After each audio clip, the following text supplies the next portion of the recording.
So there is this giant tree in the backyard of the parsonage that has been puzzling us for about almost the past year.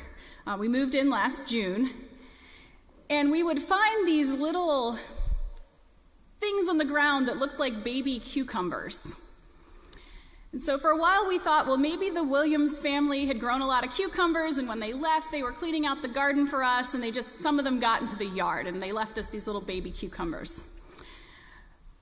But as time went on, we kept finding them, they kept on coming, and we realized that they were falling from this giant tree in the backyard between our house and the neighbor's house, these little cucumber-like things. And while we were talking with the neighbors later, we asked them if they knew what kind of tree it was. They laughed. They said they had no idea, but for years they'd called it the pickle tree because it was descriptive. I tried to do a Google search on that to see if I could find out what a pickle tree was. I typed in pickle tree with pickle-like pods. Didn't get any results. Couldn't figure out what this thing was. Then spring comes, and this spring flowers started falling from the tree, and we would find them in the yard. They were white, they smelled good. I couldn't see what they looked like. The tree's so tall, I couldn't really see that there were flowers on it when they were up there. I couldn't tell what they looked like, but we'd find them in the yard. And then last week, my mom was visiting. Apparently my mom is savvier than me. She took her phone and she took a picture of one of these little pods, and in 5 seconds, it told us that the tree is some kind of magnolia tree, possibly one called a cucumber magnolia. I love magnolias. I think I've seen enough of them, but I have never seen one that is this tall and this big. It's the biggest one I've ever seen. And it must have been there a long time in this yard, sending down these little pickle pods and flowers to the people who gather there, to the different families who have lived there over the years, hopefully making them smile, and like me, making them wonder. There are a lot of images in the Bible comparing us as people who are seeking God, comparing us to trees. Psalm 1 talks about us being like trees planted by streams of water. Today we heard from Jeremiah and from Psalm 52, which also gives us these images of being like a tree, a rooted tree. And in the two we heard today, being rooted like a tree is connected to trust. Trust in God, the passages say. Trust in the Lord. That's the thing that makes you like a tree.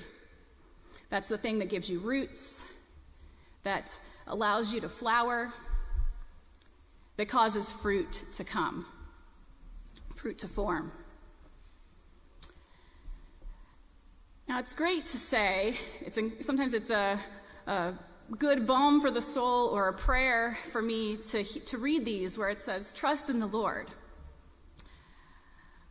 But I also wonder sometimes if it's as easy as saying it. I wonder what trust looks like in practice.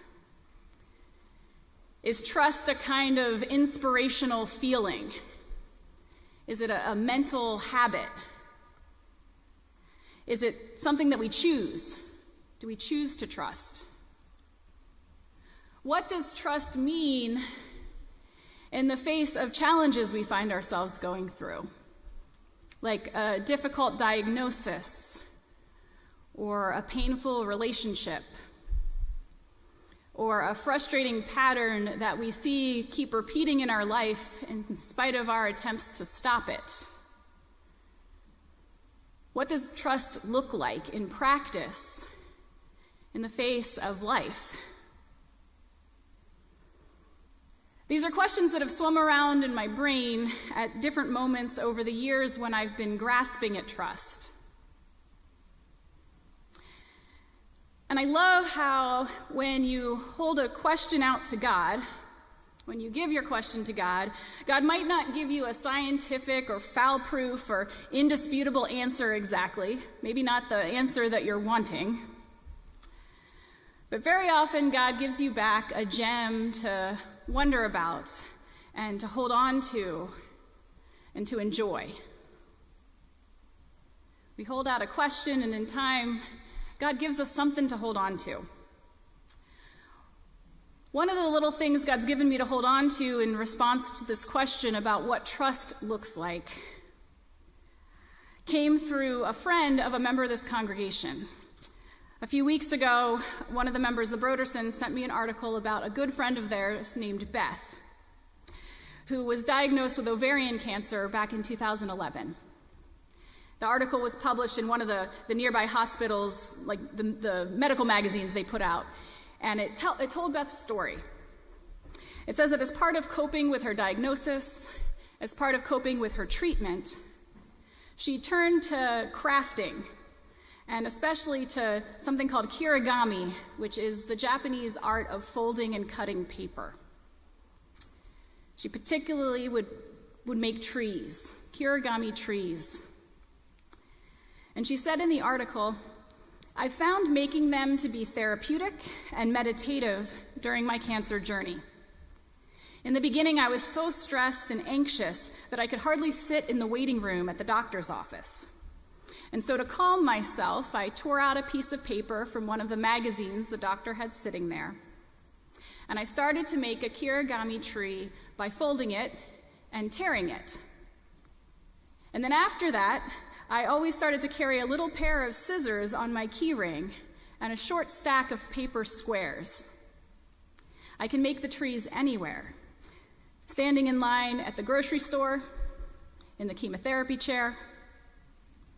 I give the trees away, and it brings a smile to people, a ripple effect." When Beth heard that I'd read her story, and this says a lot about her spirit, she's like, "Come on over to my house, and I will give you trees," so that I could bring them back and share them on the altar there and in the back with you all in this worship service about being rooted, an act of her hospitality and her generosity. You're welcome, if you'd like, to come after the service to take one with you. If you really like them and they end up being gone, I have many more in my office. Beth well-equipped me, so we've got trees for you. Sometimes she says she writes words on them, things like hope or strength or gratitude, as an encouragement to herself or to others. Sometimes she says these trees will help her focus during a long sermon. She'll write words on them, which I liked as well. I don't know if she's watching today, but Beth, thank you for your trees.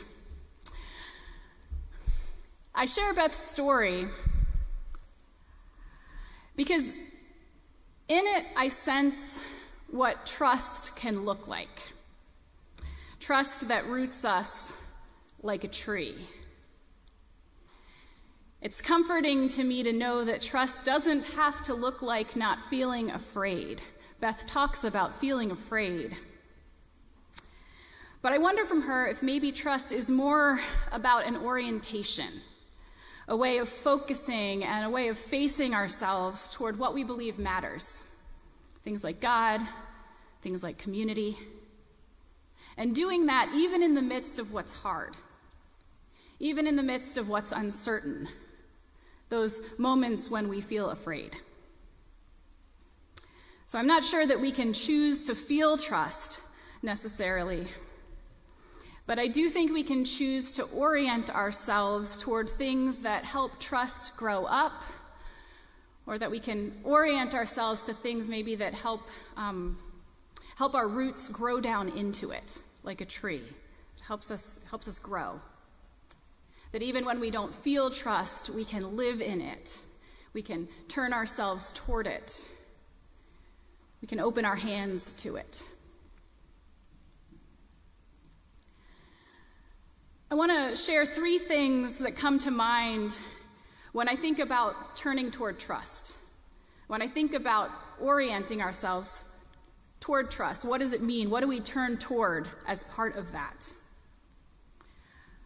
First, I think that trust is a turning toward gratitude, orienting ourselves toward gratitude, toward what is good, toward the things we can say thank you for. which is not at all about denying what is hard. Not by any means. I remember when Dan Bottorff shared about his brother going for treatment at the hospital and hearing the song, "This is the Day the Lord Has Made," in the taxi cab, and him being able to celebrate that or feel that gratitude in a very difficult, disorienting time. I think this kind of trust that turns toward gratitude is about recognizing how complex life is, full of challenge and possibility, and yet knowing that even when it looks like the challenge outweighs the possibility, there is something good. There's good gift that God gives us that sustains us in all the rest. I think of Beth making those trees and putting the word gratitude on them, rooting herself in hope as she went through her treatments. So trust is an orientation toward gratitude. I also think that trust is about orienting ourselves toward commitment. To be rooted is to commit ourselves to a particular soil. In order for roots to grow down, we need to be able to stay in a place and trust that growth will come there. Trust that fruit will come there. And I celebrate that that's what our new members are choosing today. To commit to grow in this place with this group of people, in all the beauty, in all the imperfections, to be here together and know that God meets us as we do. To orient ourselves toward commitment this way is an act of trust that God provides the nourishment we need where we are, as we let our roots grow down, as we make the choice to be rooted here. And in the process, I hope we grow tall like those magnolia trees dropping flowers that smell sweet, and those funny pickle pods that make people smile. In committing to a place, we grow tall. So trust is a turning toward gratitude. Trust is a turning toward commitment. And third, trust is also a choosing to share. The magnolia tree shares its flowers and its little pickles with us. Beth shares her paper trees with other people going through chemo, or with people in line at the grocery store, or with us today.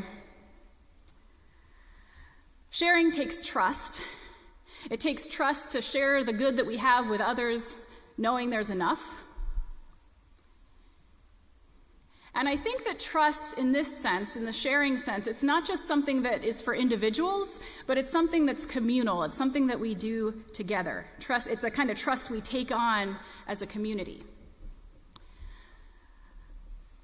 My younger daughter, Rose, one day during breakfast this week, she stopped eating all of a sudden, and she looked up and she said, "There are people who don't have enough food." And we were kind of not sure where that came from, but Sajin told her that that was right, and that we have a responsibility to do what we can do to help others have enough. And Rose paused for a minute and thought about it. And then she looked up and she said, "My church does that. My church does that."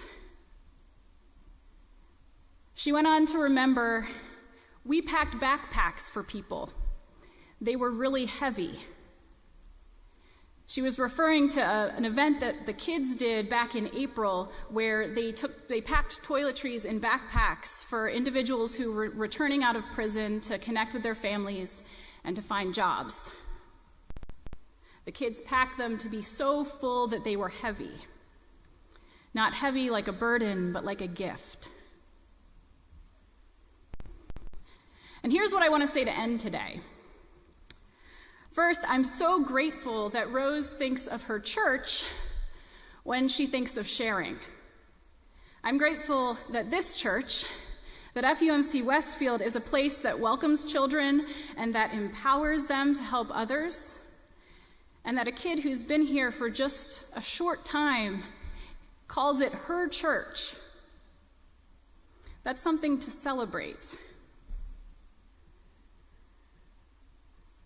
And I also think that there is a profound challenge for us from our children, both the younger ones and also the ones who are about who have been raised here and are about to go off to college. Because like I said, one of the things that I heard in the essays from the scholarship recipients had to do with the way that the church equipped them to serve others. And so I think the challenge that we get from our kids of all ages is to live well into our task of doing unto others, of loving our neighbor, of sharing what we have in trust. Our children challenge us to live into what they see as our potential as a community. Our children help root us in trust that it is possible, that a world is possible where people have enough, something that is perhaps tempting to be more cynical about as we get older. They challenge us to believe that, and when we believe it, then we act in accordance. So to those who have been here a while, thank you for creating a community that is so oriented to sharing. And may we all be challenged to live into this value ever more deeply as the years go forward.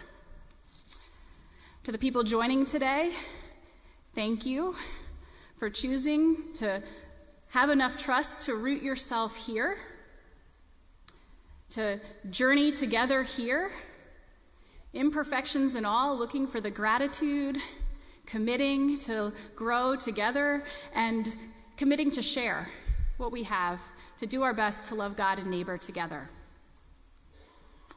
And to all of us, may each of us find the encouragement we need for ourselves today in that image of the tree planted by streams of water whose leaves don't wither.